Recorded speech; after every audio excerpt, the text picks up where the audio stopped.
¿Qué tal, amigos de BiblioKids? Hoy tenemos con nosotros no un invitado, sino a dos, y qué invitados, Sonsoles Onega, Alfonso Guizueta, bienvenidos. Gracias. Y a los dos os tengo que dar la enhorabuena por partida doble. Sonsoles, Las hijas de la criada, Premio Planeta 2023, además triunfando todas las tardes con Y ahora Sonsoles. Toco madera todo el rato.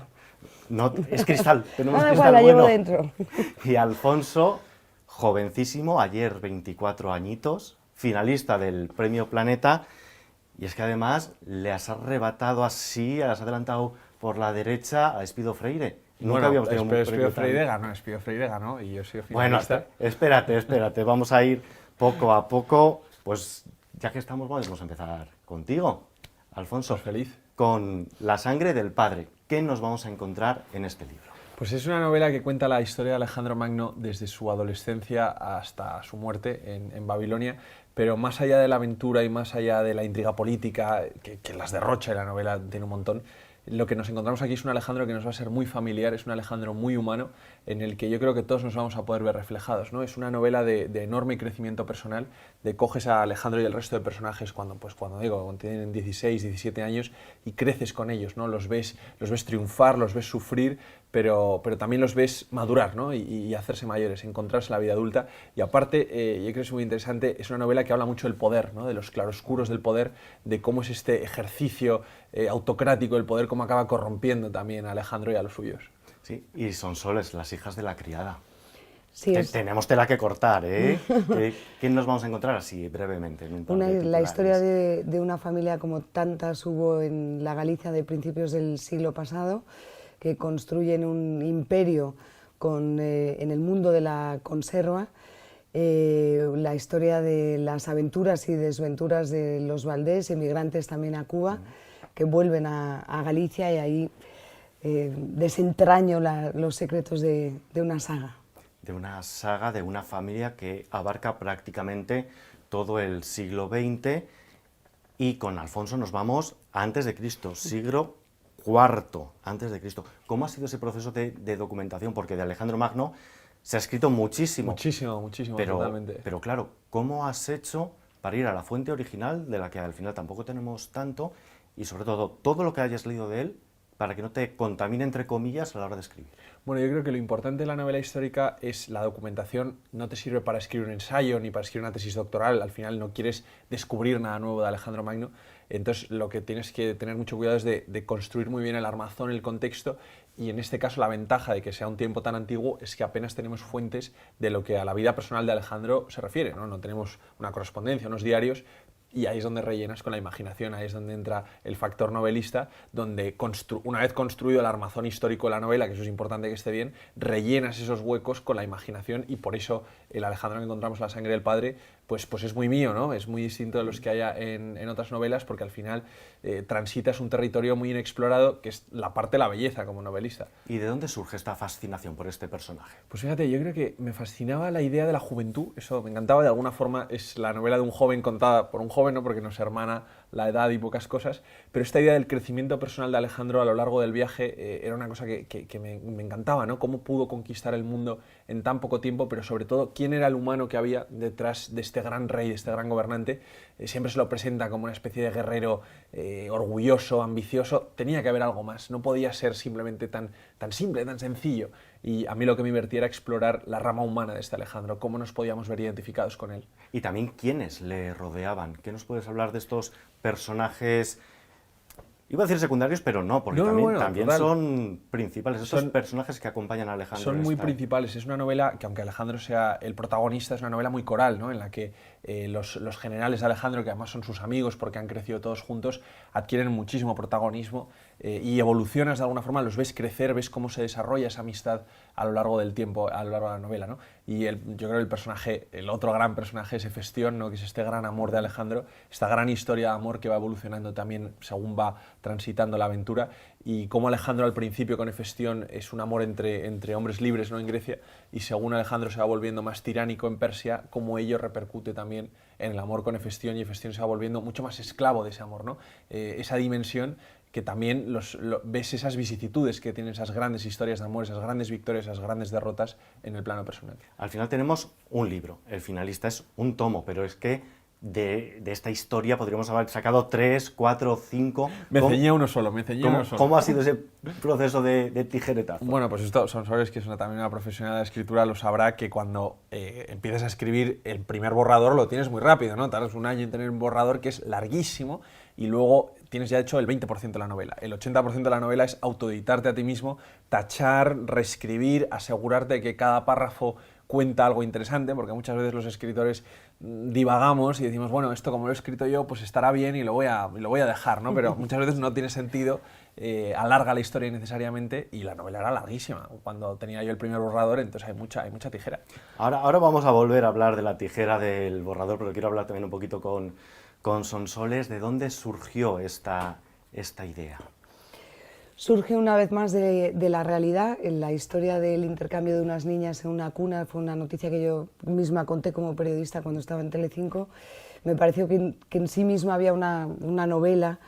Me interesó muchísimo periodísticamente, pero las protagonistas no quisieron contribuir a contar su historia. Prefirieron mantenerse en el anonimato, más allá del titular que tuvimos. Exacto. Allí en La Rioja. Por eso la historia muere en el titular, pero de alguna manera a mí me despertó la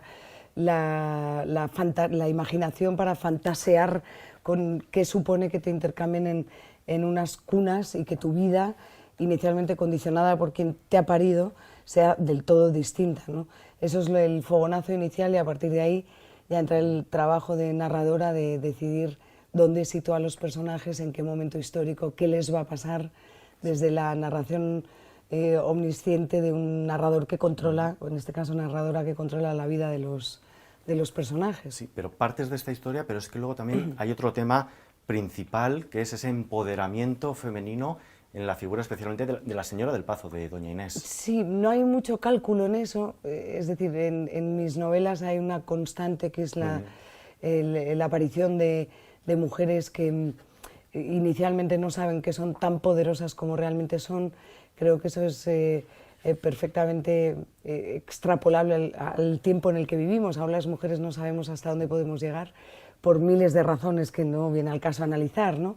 Pero estas mujeres de esta novela, y singularmente doña Inés y Clara, no están formadas ni diseñadas inicialmente para ser mujeres con mando y poder, ¿no?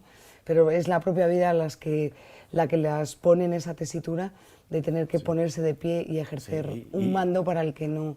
Y vaya que si cogen el toro por los cuernos, Sí. tanto madre como discípula. Como discípula o hija sin saber que lo era. Exacto. Esto además el lector desde el principio es conocedor de la historia y... Sí, en este momento no estamos haciendo ningún spoiler. Desde el primer momento sabemos. Pero hay que tener cuidado, existe. que nos adentramos en territorio peligroso. En territorio de despiece. Pero no, porque desde el principio está contada la historia. Ahí sí que hubo algo de decisión del narrador de hacer participar al lector de esta circunstancia que condiciona la vida de los Valdés, no solo la de ellas, sino la de los padres, don Gustavo, doña Inés, la criada, el padre de la niña. Es decir, que el lector desde el principio sabe que cuando ellos hacen algo, como casarse entre hermanos, por ejemplo, están cometiendo un tremendo error. Si he conseguido trasladar al lector esa angustia que yo misma he tenido como escritora, bienvenida sea. Lo has conseguido y precisamente te iba a preguntar por eso, esos giros que coges el libro, empiezas a leer y dices que frene, en algún momento lo va a frenar. No lo frenas. ¿Cómo consigues mantenernos esa constante tensión? No lo sé. O sea, quiero decir, no hay manual de instrucciones para, o al menos en mi caso, que he escrito equivocándome mucho, ¿no?, con libros anteriores. Supongo que es la propia narración la que te lleva a generar la expectación, ¿no? Pero no lo tengo calculado. Aquí debo parar, aquí debo retomar. Sí que con Después del amor, que es la anterior, no, la anteanterior, aprendí mucho a construir la trama. Me cuesta hacerlo, no me cuesta escribir, pero sí construir la arquitectura inicial de la novela. Y Después del amor, que es una historia basada en hechos reales, con acontecimientos como en el caso de Alfonso, ante los que no me podía abstraer, aprendí a construir el andamiaje, ¿no? Y aquí pues pasa un poco lo mismo, es una novela río. que va atravesando todo el siglo XX hasta mediados de los 80. Y mira, me alegra que me digas eso porque realmente no sé cómo se hace.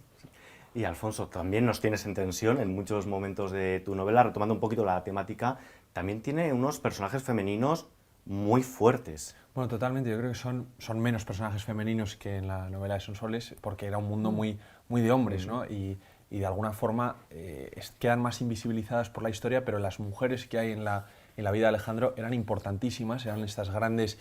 Tener estos paralelismos con las hijas de la criada, ¿no? Estas grandes matriarcas en la sombra que muchas veces regían los imperios a través de los hombres, ¿no? Los manipulaban, los influenciaban y movían los hilos de la política, ¿no? Tenemos, por ejemplo, a la madre de Alejandro, Olimpia, que es un personaje central, además está en la propia génesis de por qué Alejandro huye y emprende este viaje, pero también la madre de Darío, ¿no? La madre del rey Darío de Persia, Sisigambis, una mujer de la que apenas tenemos fuentes, muy invisibilizada por la historia, pero que sabemos que era importante, los historiadores lo saben porque Alejandro la tomó como una propia madre y eso ya da una pista a la propia importancia que le daba Alejandro, pero en la novela también se ve cómo son estas mujeres en gobernando estos imperios. Muchas veces cuando los hombres partían a la guerra, ellas quedaban como las reinas madres al cargo de lo que era la gobernación de todos estos estados. Sí, pero también siempre con un regente interpuesto hombre. Sí, totalmente, pero porque esa era la cultura, ¿no? De que la mujer no podía estar sola, pero es muy interesante estas figuras femeninas, la figura de la reina madre siempre, ¿no? Esa reina que ejerce el poder porque es la madre del rey. Y muchas veces en ausencia del rey, y educando al rey también, tiene ese poder, ese doble poder como madre y como reina, dominan muchas veces lo que es la historia. Sí. Precisamente sobre estos temas, el padre ausente, pero al final es la figura patriarcal, sobre todo cuando era rey y descendiente, la madre que estaba ahí, fijándole, guiándole por dónde tenía que seguir. ¿Le llegó a crear algún traumita a Alejandro que al final fue...? Sí, ¿no? Bueno, históricamente no lo podemos. podemos saber. En la novela sí, la novela tiene esa especie como de relación muy edípica entre Alejandro y Olimpia, que de alguna forma el viaje de Alejandro es también una huida de su casa, es una huida de sí mismo, es una huida de esa infancia muy asfixiante por esa madre que lo atrapaba, ¿no? Pero también es un ejercicio de poder, porque Olimpia era una de las 5 esposas del padre de Alejandro, de Filipo II. Nada le garantizaba la supervivencia. Estamos en un mundo donde además el error político se pagaba con la vida. Entonces, cuanto más cercana fuera la relación entre Olimpia y Alejandro, cuanto más fuerte fuera el influjo de Olimpia sobre Alejandro, más protegidos estaban ellos dos en una corte donde muchos se los querían quitar de en medio.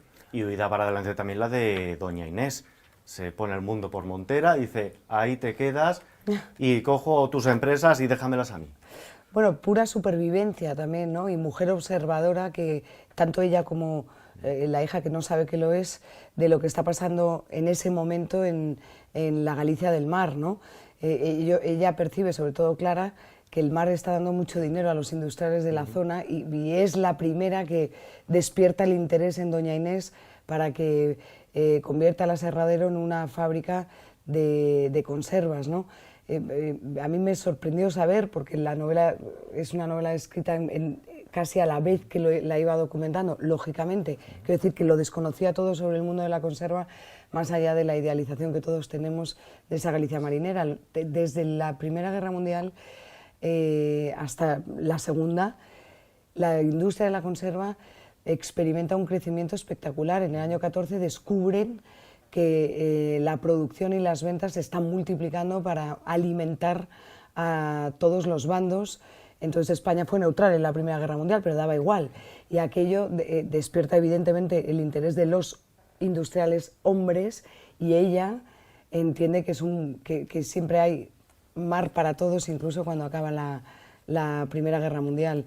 Hay una escena en la novela en la que los señores tratan de disuadirla porque la guerra ha terminado y ella, en cambio, sigue empeñada en que puede ser una vía de negocio importante porque no sabe que va a haber otra guerra, pero luego vendrá la guerra del 36 y luego la Segunda Guerra Mundial y allí estuvo la conserva gallega siempre. Hay latas de Vigo en el frente de Teruel. Eso nos lleva a pensar que pese a lo calamitoso que resulta una guerra, para la industria gallega no lo fue tanto, más allá del sufrimiento, de cada una de las historias, ¿no? No podemos decir que fueron tiempos felices porque no lo fueron, pero desde luego no resultaron penosas para la industria del mar, al revés. Sí. Ahora hemos leído vuestras novelas, hemos leído Las hijas de la criada, hemos leído La sangre del padre. Estamos huérfanos. ¿Qué hacemos? Seguir leyendo. Claro. Seguir No, leyendo. no hay que leer. Estamos huérfanos de vuestros personajes. Hombre, nos tenéis que dar un tiempo hasta que saquemos la siguiente. Pero, ¿qué personaje creéis que merece un spin-off? Es Alejandro, que lo hará. Uy, Antonio, Alejandro, Alfonso. Alfonso. Cada vez le damos Ya nos Alejandro. confundimos, Ya nos hemos confundimos. Tú Te voy ya a me acabar vas a llamar llamando Inés. Alfonso. Yo, la verdad que concebí la novela como una novela sola. No creo que vaya a tener una continuación, una saga, pero no lo sé, esto no lo juro. ¿Pero estás pensando en otro personaje histórico para seguir tu trayectoria literaria? Tengo varias ideas y siempre va a ser una novela histórica porque es un género que me gusta mucho, donde puedo desarrollar muy bien el estilo y estoy valorando.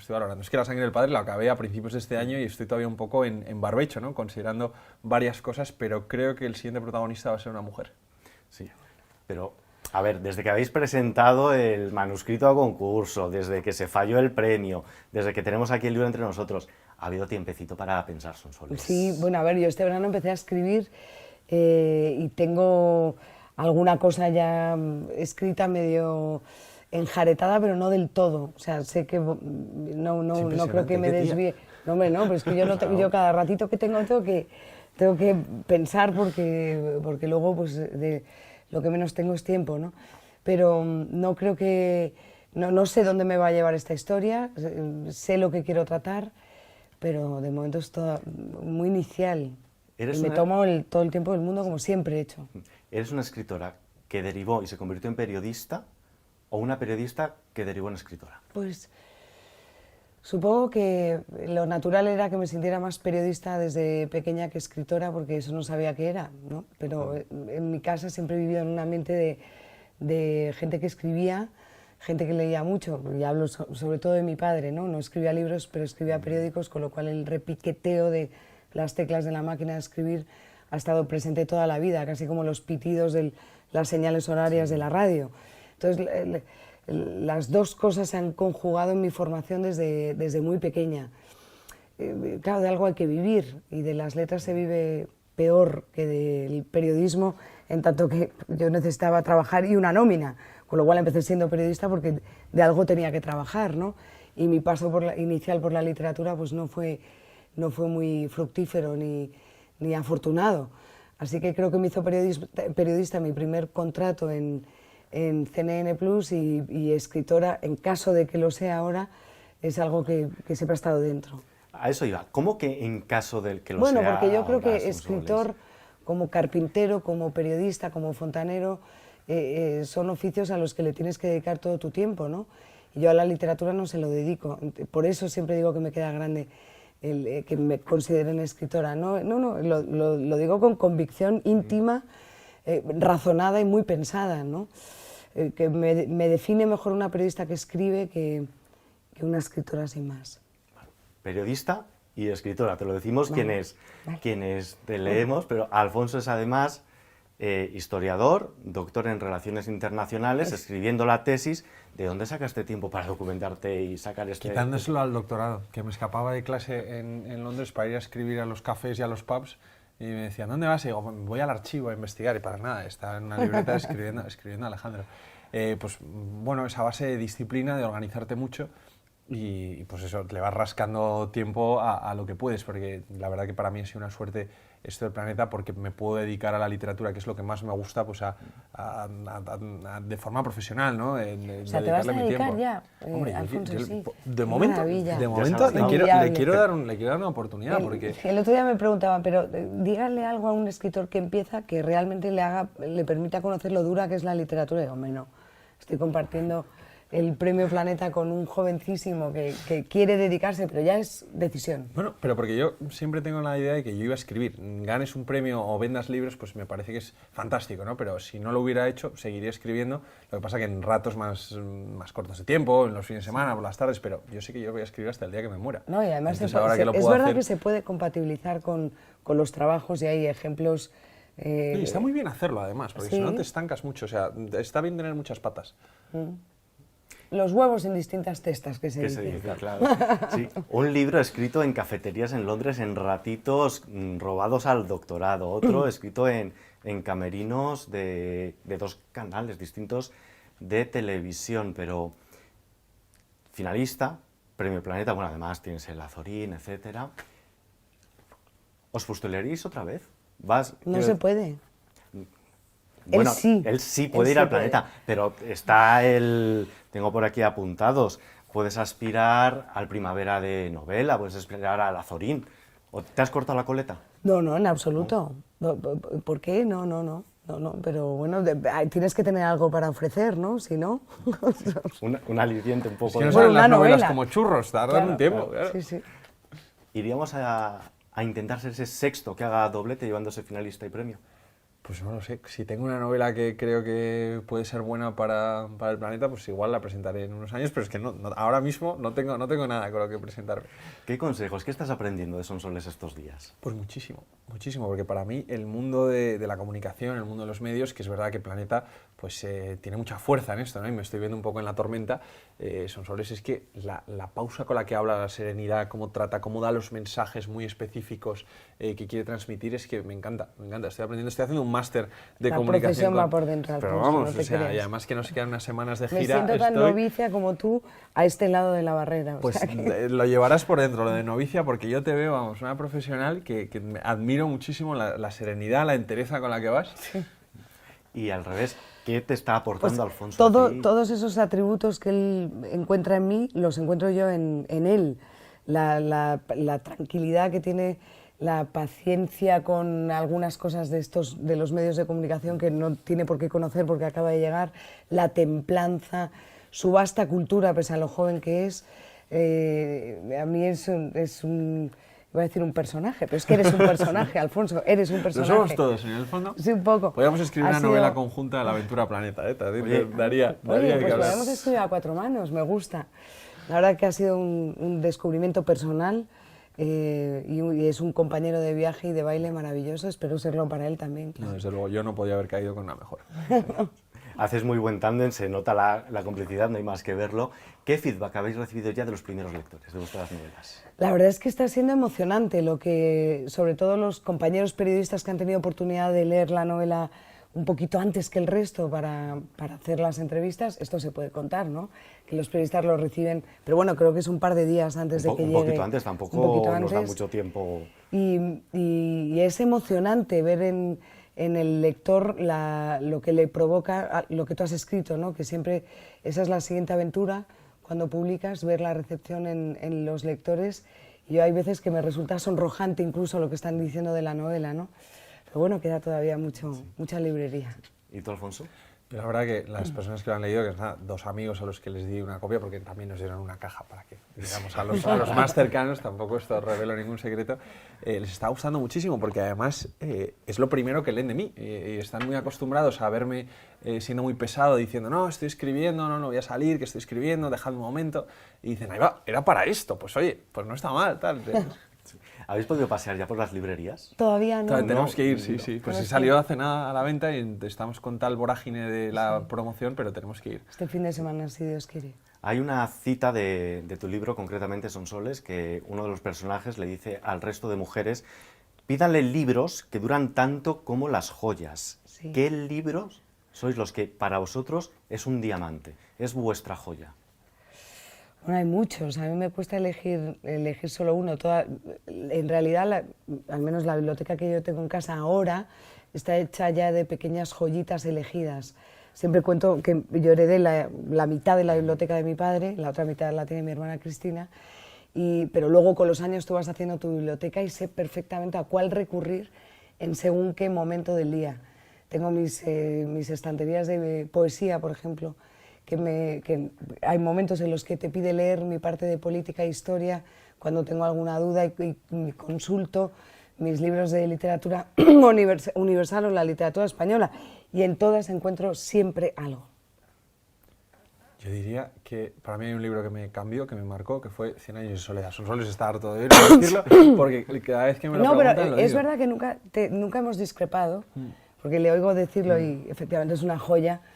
Pero yo soy más del amor en los tiempos del cólera, Y Oye, eso lo tenemos que hablar de esto que no hemos hablado. Además, tiene una que cosa se lo muy escuchan curiosa. todas las entrevistas. El amor en los tiempos del cólera es la primera novela de García Márquez escrita entera a ordenador.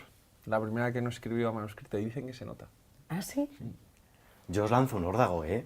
Cualquier día venís aquí con nosotros, un ratito, ponemos un café y nos ponemos a hablar de García Márquez o de quien sea, Ah, pues ¿eh? claro. Te tomamos la palabra. Sí, Muy incluso puede salir un podcast, estoy con un podcaster, cómo se titule, que nos vamos a Ah, encontrar es en verdad. él. Bueno, el podcast La Torre del Faro, que lo tenemos en Spotify, en iVoox, y salimos todos los miércoles. Llevamos ya 2 años sacando todas las semanas sin fallar, salvo cuando hacemos el parón de verano, y seguimos adelante. Es un podcast que hablamos de cultura, que hablamos de historia, que hablamos de política, pero también hablamos de ciencia, de economía, es muy variado, hay para todos los gustos. Y ahí seguimos. Me han escrito muchos oyentes diciendo, ay, tal, con la promoción del Planeta seguirá el podcast, ¿verdad? Y digo, hombre, claro que sí, aunque sea de madrugada. Lo uno no quita lo otro y sois el claro ejemplo de que da tiempo para todo, para escribir estos novelones, La sangre del padre, Alfonso Guizueta, Las hijas de la criada, Sonsoles Onega. Estamos ya llegando al fin de este nuestro podcast, hoy vienes como invitado, y nosotros siempre terminamos pidiendo a los entrevistados que nos acompañan que elijan una canción para recomendar mientras hacemos la lectura. Claro, esto va a ser un poquito más complicado. Tengo 2 escritores, pero solo puedo elegir una canción. Pero hemos consensuado. Hemos consensuado Hay consenso. que íbamos a poner La llamada de Leiva. Pues si os parece bien, a los que nos estéis viendo, os invitamos a pasaros al podcast para escuchar La llamada de Leiva, y al resto os esperamos aquí en la próxima. Muchas gracias, Alfonso, Sonsoles. Muchas gracias. Por supuesto, también a los compañeros de Quiero Producciones. Nos vemos a la siguiente. Esto es Kiss. Lo mejor de los 80 y los 90 hasta hoy. Esto es Kiss.